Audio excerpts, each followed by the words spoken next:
Ezra Miller has been arrested again in Hawaii, and I still don't see any sign of Hollywood executives cutting them off from their future projects. Just a few weeks after already getting in trouble with the police, Ezra was arrested again, but this time it was for second-degree battery after they allegedly threw a chair at a woman. According to the Hawaii police, Ezra became irate after being asked to leave a get-together at a private residence. The 29-year-old then decided that they were going to Steve Wilkos the whole shebang, so they just grabbed a chair and launched it into the air, which ended up hitting a 26-year-old woman in the head. Nothing flashy about that, folks. Police were then called to the property in Pahoa on Hawaii's Big Island. They apparently arrived in the early hours of Tuesday morning following the report that Ezra had attacked someone yet again. Miller was then taken into police custody at 1:30 a.m. after being located on a road during a traffic stop, although they were later released following a pending further investigation. In a statement to the press, the Hawaii Police Department said, "Shortly after 1 a.m. on Tuesday, April 19, 2022, a 29-year-old visitor from Vermont was arrested for second-degree battery after an incident at a residence in Pahoa. During the course of their investigation, police determined that the individual, later identified as Ezra Miller, became irate after being asked to leave and reportedly threw a chair, striking a 26-year-old female on the forehead, resulting in an approximate half-inch cut. The female victim refused treatment for her injury." And the statement then goes on to say, Miller, who identifies as they/them, was subsequently arrested at 1:30 a.m. for battery in the second degree after being located on the roadway during a traffic stop at the intersection of Highway 130 and Kakula Street in Kiau. After conferring with the county prosecutor's office at 4:05 a.m. on Tuesday morning, Miller was released pending further investigation. This is an active investigation. And as I mentioned earlier, this arrest comes just a few weeks after Ezra was already arrested for disorderly conduct and harassment in Hilo. Just after midnight at a bar in Hawaii, Ezra allegedly flipped out over bar patrons singing karaoke. As per the Hawaii Police Department, they said, during the course of their investigation, police determined that the man, later identified as Ezra Miller, became agitated while patrons at the bar began singing karaoke. Miller began yelling obscenities and at one point grabbed the microphone from a 23-year-old woman singing karaoke, which would be the disorderly conduct offense, and later lunged at a 32-year-old man playing darts, which would be the harassment offense. The bar owner asked Miller to calm down several times, but to no avail.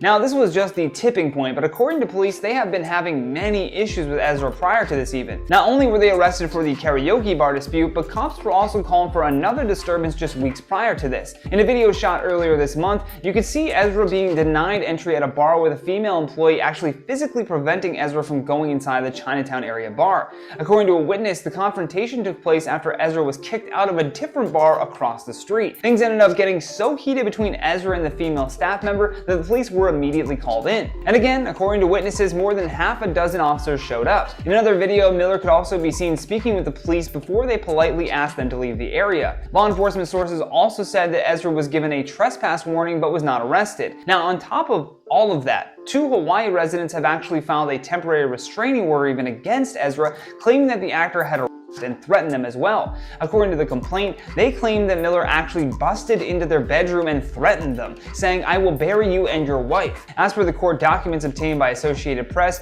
Ezra was accused of also stealing some of the alleged victim's personal belongings, which included a wallet and a passport. The document goes on to say, "The respondent is famous and wealthy. This makes access to weapons much easier, as well as sending associates to harass the petitioner." And the actor had apparently been staying at the couple's hostel while in Hawaii and has been the source of 10 police calls since arriving in Hilo on March 7th. Hawaii Police Assistant Chief on the Big Island said that there have been incidents of Ezra even filming people at a gas station, refusing to leave the sidewalk area of a restaurant, and just arguing with people in general. Hours after being arrested and then released on a $500 bail, police had to escort Miller off of the Hilo property where they were staying after a resident called the police asking for advice about removing 2 house guests from his property. In case you don't know who Ezra Miller is, he is an actor who stars in the Fantastic Beasts franchise and is also in Flash. Ezra has been getting into quite a lot of mischief in the last few months, but I think this one takes the cake. The actor is being accused of being an 18-year-old activist for the last 6 years. Yikes. Takata Iron Eyes is the name of an 18-year-old activist whose parents and attorney have claimed that Miller has been controlling and manipulating since they met in 2016.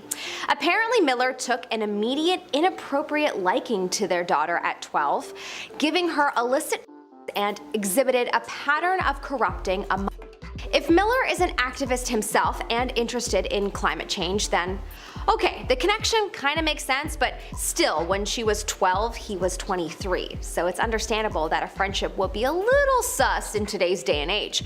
Not impossible for it to be completely platonic and a loving friendship, but understandable that it would be alarming. Chase and Sarah, Takata's parents, have reported that Miller offered to pay for Takata to attend college at 16 at Bard College in Massachusetts. But apparently Miller then used it against her to create a sense of indebtedness. Allegedly, Takata dropped out of school in December and traveled to Miller's home in Vermont in January. Takata didn't have a license, bank cards, or keys and was unable to leave. Allegedly, Miller was preventing Takata from leaving. Eventually, Takata came home to detox, only to leave again and travel to New York, then Los Angeles, and then Hawaii with Miller. What's not helping Miller's case is that he has been arrested on 2 accounts in Hawaii in the last few months, one for second-degree and the second for a fight at the bar.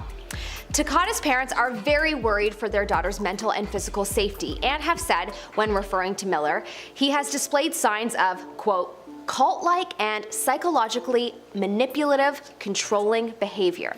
He uses violence, intimidation, threat of violence, fear, paranoia, delusions, and to hold sway over the young adolescent Takata. Takata, now 18 and considered an adult, wrote a response to the allegations on Instagram, but the fishy thing is, Takata's parents have suggested that they don't have a phone and that this statement most likely wasn't written by them. But all I have to say to that is, Ezra Miller has money, so he could have bought Takata a phone. So I don't know if I personally believe that comment. Takata allegedly wrote this in a post in response. Quote, I dropped out of Bard 5 months ago. My friend and comrade William passed shortly thereafter. My mind was incredibly impacted and I've needed space and time for the processing of grief. My comrade Ezra Miller, for the entirety of the aforementioned era, has only provided loving support and invaluable protection throughout this period of loss. My father and his allegations hold no weight and are frankly transphobic and based in the notion that I am somehow incapable of coherent thought or opposing opinions to those of my own, kindred worrying about my well-being. I am now aware of the severity of emotional and psychological manipulation I was made to endure while in my parents' home. I am an adult and I deserve to feel authority in my own body. I am tired of wondering whether or not the cops will show up to sanction me on a daily basis. I have decided upon a therapist and am excited to engage in conversation with a mental health professional about my anxiety and probable depression. It is no one's business. My choices are my own. And as to the nature of police intervention in my case, it is unnecessary and it is a waste of time and resource. This bout of blatant betrayal and toxicity my parents and others have chosen to punish me with has been desperately embarrassing and traumatically life-altering. Relationships in my life have been grossly affected, some detrimentally so. This behavior is unacceptable and needs to be called out.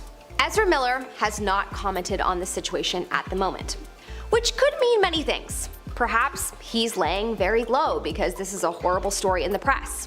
Or perhaps he's guilty, or he's not, and he's been advised that it's safer to not comment. Will this turn into another defamation case like Johnny Depp and Amber Heard?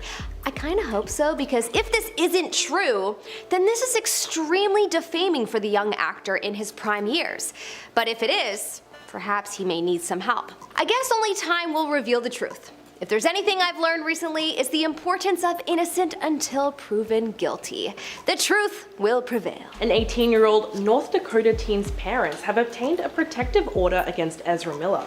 But law enforcement is having a difficult time locating the actor. According to the Los Angeles Times, the parents of 18-year-old Dakota Iron Eyes were granted a protective order against the actor, accusing them of physically and emotionally harming the teen, although Miller has yet to be served the papers because no one knows where they are.